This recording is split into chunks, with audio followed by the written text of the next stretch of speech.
Hello guys, welcome to another installment of TaylorBOTICS. Hope you guys had a great long weekend. We had the 4 days off, and now we are back to some more e-learning. So I'm glad you guys can join me here in a different location today.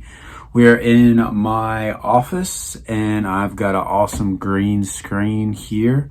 So I'll be using that during these episodes of TaylorBOTICS. Today, if you guys are following along with our guidance counselors, and our spirit week is our team week. So I've got to support the Tigers. You all know Clemson is my team, but whatever team you have or you like or you favor, hopefully you guys are just supporting that today. In this crazy situation of learning from home. So go Tigers, go whatever team you have. Now, few things to start off with. We have some shout outs.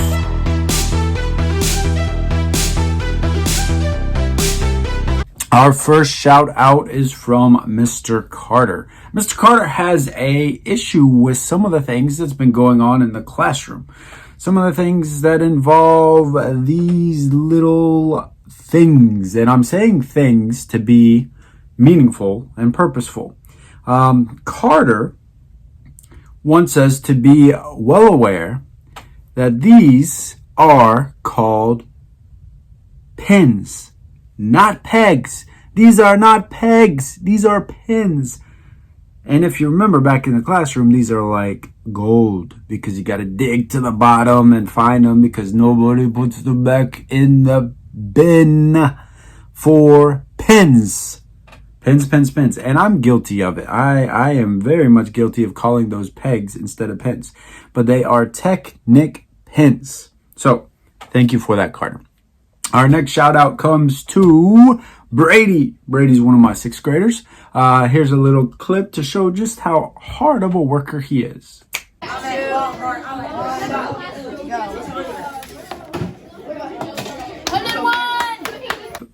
PBL that we were all working on, creating those robots that could play golf and a golf course. Hopefully we will get back to that. Hopefully that'd be awesome to finish that out. You guys were working so hard on that.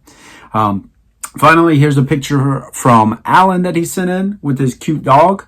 Thanks for sending that in, Alan.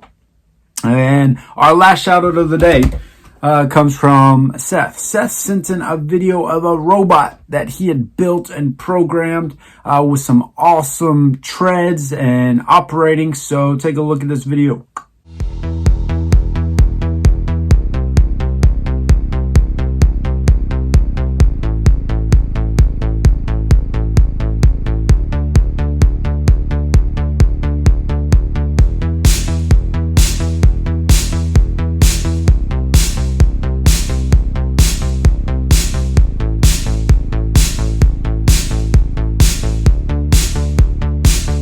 All right, and Seth also sent in something, and I think I'm going to start a topic of this every day as well on TaylorBOTICS, a daily meme. He sent in this meme of yours truly.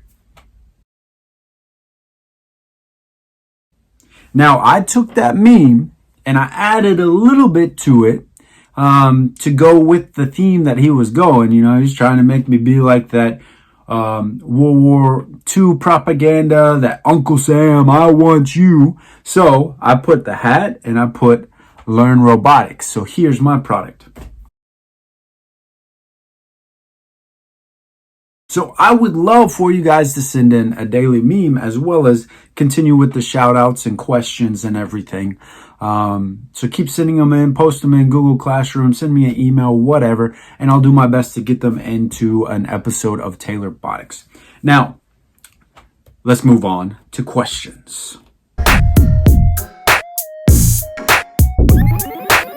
Our one and only question for the day comes from a student, and it says, what and when are the best scenarios to use port view? So Port view can be very, very helpful if you want to get a program down quick, if you want to get your robot in and out and as precise as possible as you can. Because remember, you can use port view to determine the degrees that the wheels are going forward, and also you can use it to determine the degrees of a turn. So I have a scenario set out in my kitchen that we're going to go take a look, and we're actually going to use port view on. All right, guys. So here is my scenario that I have created for trying out port view and just showing you how successful and accurate it can be. So the robot's going to start here. It's going to go under the first stool, under the second stool, then it's going to turn, go straight to this next stool, turn again, and go right to the bone. Now the goal is going to be, can this robot get there before Riyadh comes and finds her bone? Let's measure out port view.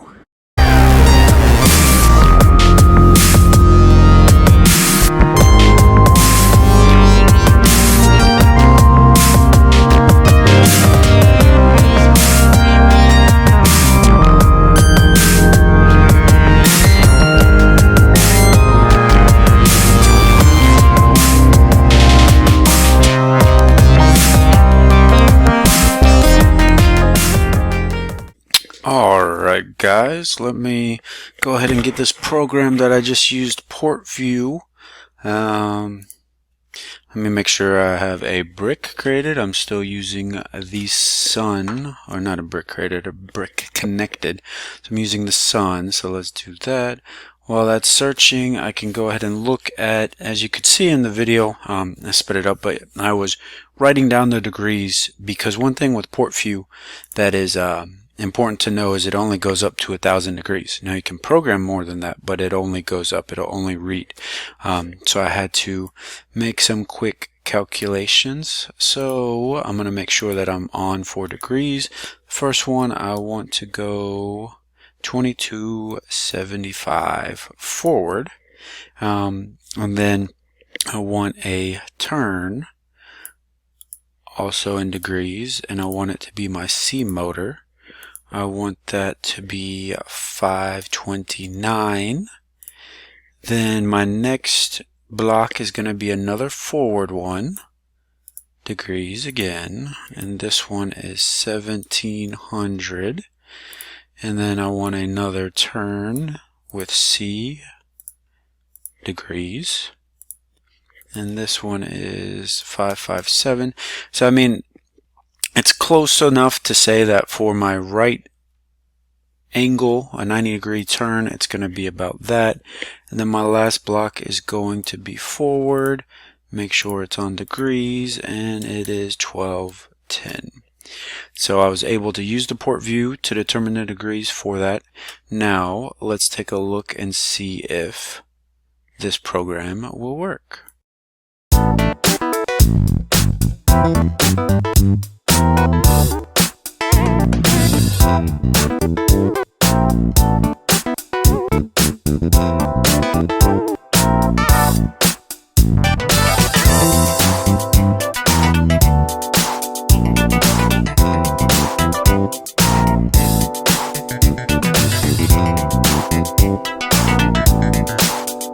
Alright, so you guys just saw port view.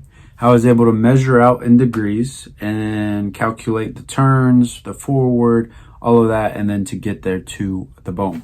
Now I had to move the stools because as I was measuring it, as you probably saw, I was moving them. This robot right there, the lip wouldn't go under one part of the stool. So I just ran it that way. All right, so now for our daily feature of TaylorBOTICS.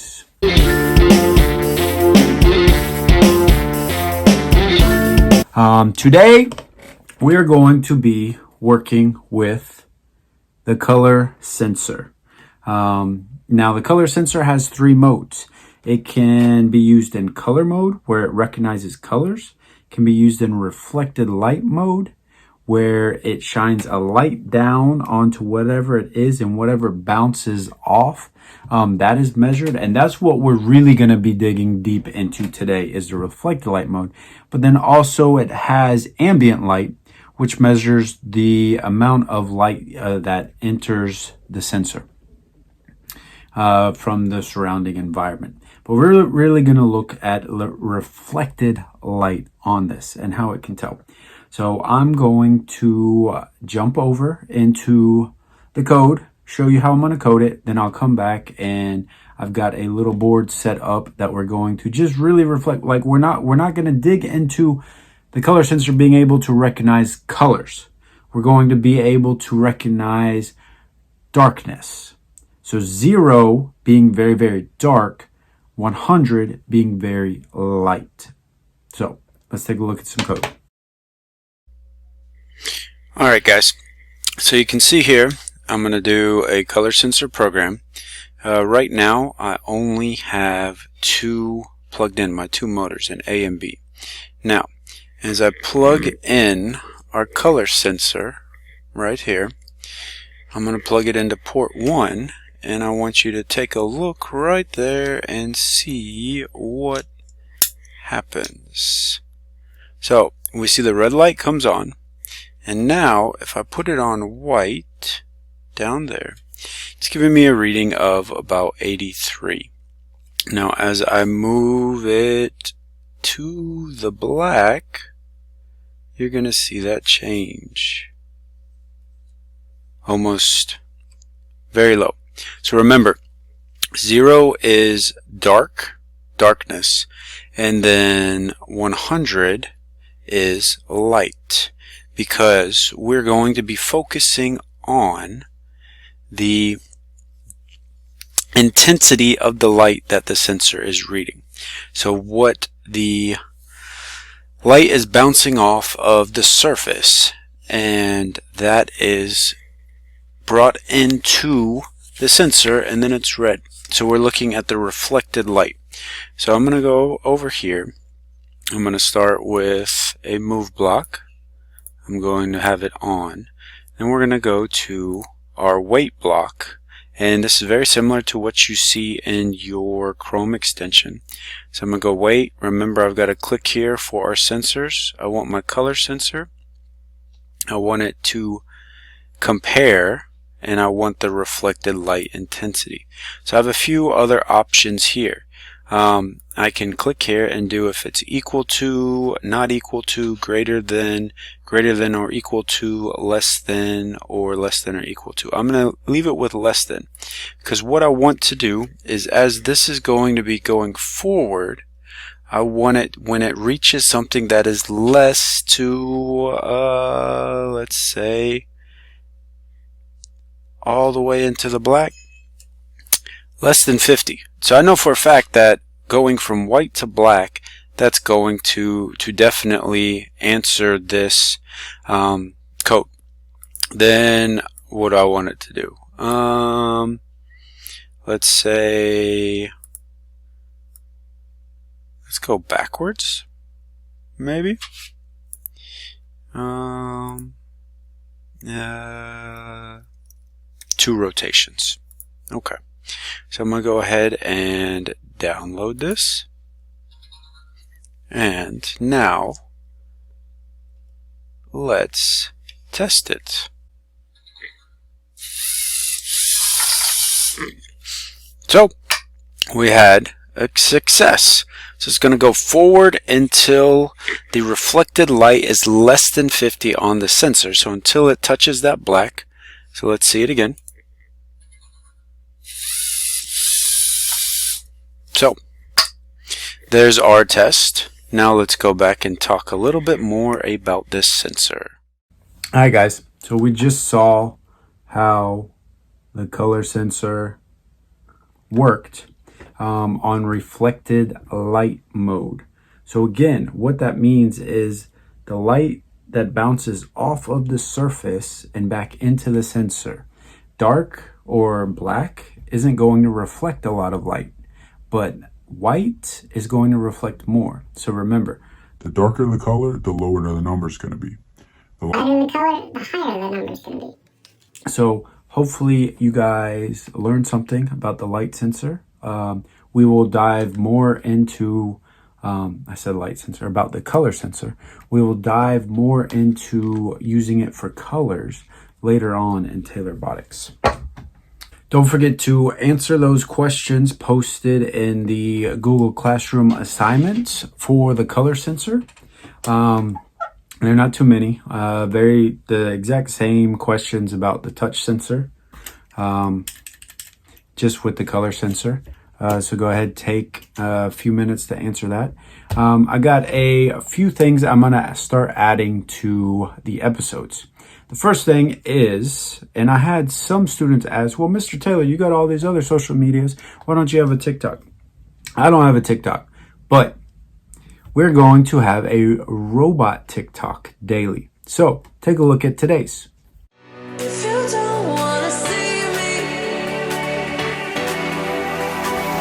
did a full 180, crazy, thinking about the way I hope you guys enjoyed that. Did a full 180. And the last thing that I will end this episode with today will be a coronavirus fact.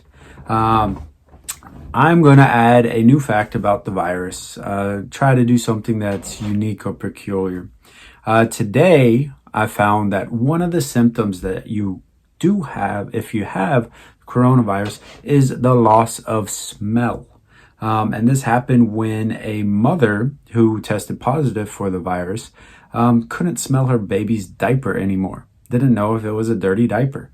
And I read this article on the New York Times that talked about, seems like in every single positive case, you lose your sense of smell. So that's our coronavirus fact of the day. Hope you guys liked today's episode. Continue to comment, to send me posts, whatever, if you want to be included. Don't forget to follow me on those social media and Instagrams and everything. Oh, I almost forgot. The drone today. I was not able to get it up and going in the office just yet, but I will include a brief clip of some footage of I took it out and flew it around the farm this weekend when it was nice. So take a look at this.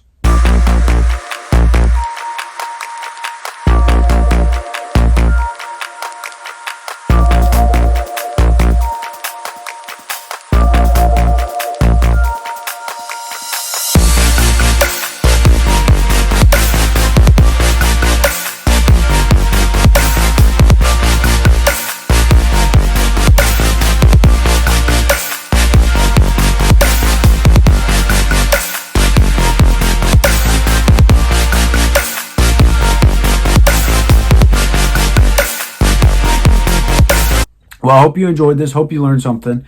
Hope everybody's doing well. If you need anything, just let me know. Reach out. But I will see you guys tomorrow. Have a great day and see you later. Bye.